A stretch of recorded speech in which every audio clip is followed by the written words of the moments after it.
Hey everyone, Kirk Warner here, and I'm today going to be talking to you guys about plantar fasciitis. This is going to be a little bit more of my journey with the injury. I had it last year pretty bad, and I am here today mostly going to be talking to you about what the main things that I found out about it in my journey, and then the things that I decided to do about it. I found out some pretty interesting things along the way, so let's start out today's video kind of talking about what happened, what I was feeling, and how I figured out what was going on. Okay, let's start with kind of the weird, quirky thing that I found out, and that was that I have inflexible big toes. This is a very common thing, I guess, with runners, and one of the things that I found pretty interesting, I found this out because I was watching kind of a range of motion standards video on toes, ankles, calves, stuff like that. And I was just like, wow, my test for the big toe is like bad. So I was immediately my attention was immediately turned that direction. And so that was the first thing that I found out. And the other two things were things that I was pretty aware of, but I was kind of ignoring because I was really excited about running. And that was weak feet and tight calves. Big surprise, runners have tight calves. So that was kind of the three areas that I was like, okay, that's probably a good focus thing. I don't like to try and fix everything at once. I like to pick a couple things to work on for a couple weeks and then I hang out there. So this was kind of my huge focus. I was like, okay, big toe, ankle, or foot, and calf. There's a ton of other things that are related to plantar fasciitis, like tight hips, low back pain, like a history of low back pain, weak glutes, tight hip flexors, kind of a lot of everything, which is why it's such a common injury. But those were not something that I was majorly concerned with because I knew that the strength training that I had been doing has been addressing things like that. So I shouldn't have any like large discrepancies in that area. So the big toe, I wouldn't say freaked me out, but it was like a huge red flag. I was like, okay, let's do that. So today we're going to talk about the three areas, the big toe, the foot, and the calf, and I am going to kind of walk you through what I did for each of those. So let's start with the fun one, which is the big toe. So the big toe, kind of a nice experiment, and one of the things that made me realize that the big toe is so related to the bottom of the foot is if you just slip your shoes off maybe sometime soon, just take a look at what happens when you pull your big toe back. Sorry, it's really windy. When you pull your big toe back, you'll immediately see how much tension goes into the bottom side of your foot in terms of all the tissues in your arch. And what you could imagine is that if you're running and you're trying to extend your big toe like you should be able to do, and there's always excess tension down here, you're going to be just loading a ton of force into the bottom of your foot, and you might just be getting an excess amount of kind of tissue breakup and stress in the bottom side of your foot because of that. So that was like, immediately I was like, oh, that makes sense. So the thing that I like to do in terms of the exercise was that I would come here, I would come into kind of like a just crouched position, and now my job would be to just roll forward into extension, try to get my knee kind of as close to the ground as I could, and I would just go back and forth like that.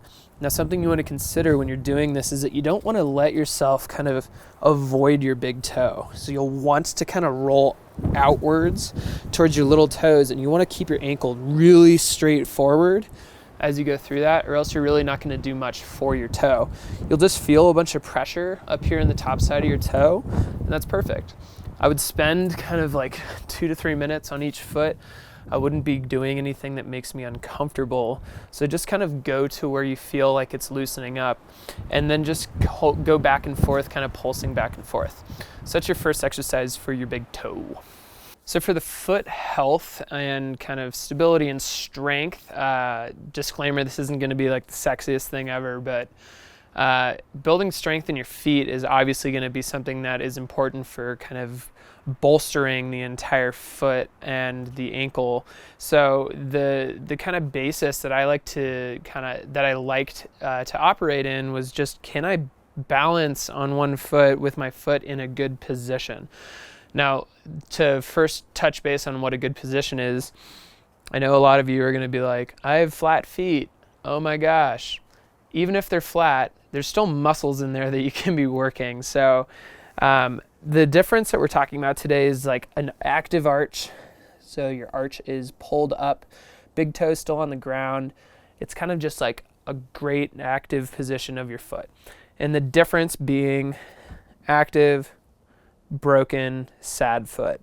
Okay, so with active foot, easiest thing to kind of do to feel what it feels like is you're going to kind of screw your knee into the ground. If you screw your knee into the ground, you'll feel your arch kind of pick up. Something I said before was that your big toe shouldn't leave the ground, so don't overdo this and roll out onto the outside of your foot.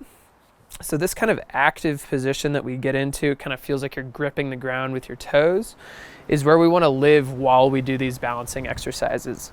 So the easiest thing to do is just be in a slight kind of knee bend, holding this position. Can I do that for 30 seconds, a minute, whatever? Okay, if that's really easy for me, the next kind of level that I can do is I can just close my eyes. Can I do that? Okay, without touching my toe too much. Okay, same thing, 30 seconds, a minute. And then if you want to get really crazy, you can start to add some weight.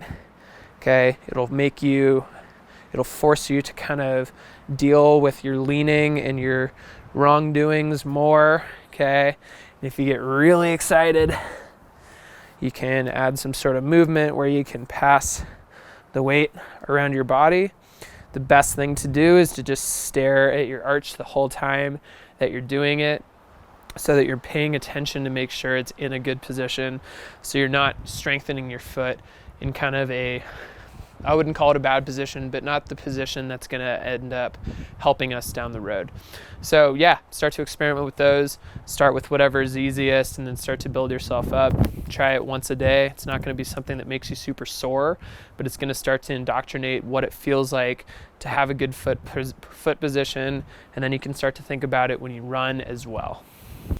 The last thing is the calf flexibility and mobility, and I'm not going to show you guys how to foam roll your calves. I think everyone can, even if you're doing it wrong, do something productive there. So what we're going to talk about is a little more, which is actually a good segue from the last piece that we were talking about, is seeing how flexible your calf and your ankle are when your foot's in a good position. So the good position that we were talking about was that active arch. So remember, active arch was when we had our foot kind of hiked up. We twist our knee into the ground, kind of twisting our foot. It'll wind up our foot and kind of make you curl your toes into the ground a little bit. And that's the position we're going to check out. So this is best done with something to kind of lean towards. So I'm going to use my tree. I'm going to take my trailing leg. I'm going to put it in a good position. Okay, now there's two different things we want to look at here. One is how far forward can I move without bending my knee? Now this is going to feel, the stretch is going to be more kind of up top and less than it's like in the Achilles. And this is a little more kind of calf mobility and a little less more like Achilles and ankle. So keeping my foot in that good position, how far can I go? Can I hang out there for a little bit? Now the other flip side to that, if we want to move it a little more downstream, is we're going to twist into a good position, but then we're going to bend our knee and push forward. And this is a little more kind of ankle. How far can my ankle go with my foot in a good position? Now watch my knee. I'm going to put my foot in a bad position, and I can get it a lot more forward. So it just tells me that I have better range of motion in kind of a dumped, lazy position than I do in a good active position. Now this isn't going to be something that's going to work immediately. It's going to be something that you want to try to do for weeks. Okay, find a routine, do this before, after your run, at the end of the day, anything. But you want to hang out with both your knees straight. How far can I get? I'll get a nice calf stretch with that. maybe a minute and a half, 2 minutes there. And I'll do the same thing, but with a bent knee, checking out kind of the end range of my ankle and my Achilles as I work through that position. And those are the 3. So you've got your big toe, your foot strength, and then your calf mobility. And all of those had to do with how your foot is positioned. So keep that in mind as you move through those. So guys, as a reminder, that is just kind of my take on what I had to do with plantar fasciitis. I hope it kind of gives you a little more insight onto the injury if you are currently dealing with it, or if you are making sure you're preventing it or taking the measures to prevent it. So again, what we were looking at was big toe, spend like 2 minutes on it a night, hang out there, make sure you're really lining up your ankle when you do it. The other one was foot stability. Can you balance in all the different ways that I showed you with your foot in a good position? Okay, that's going to be super important for you people I have flat feet people. And then the last one is just calf and ankle mobility. Again, harking back to the foot position. You need to make sure your foot is in a good position when you go through those, or else you're not really going to increase the flexibility of your foot when in the kind of range of motion that we're looking to be good at. So spend a lot of time there, hang out, get comfortable.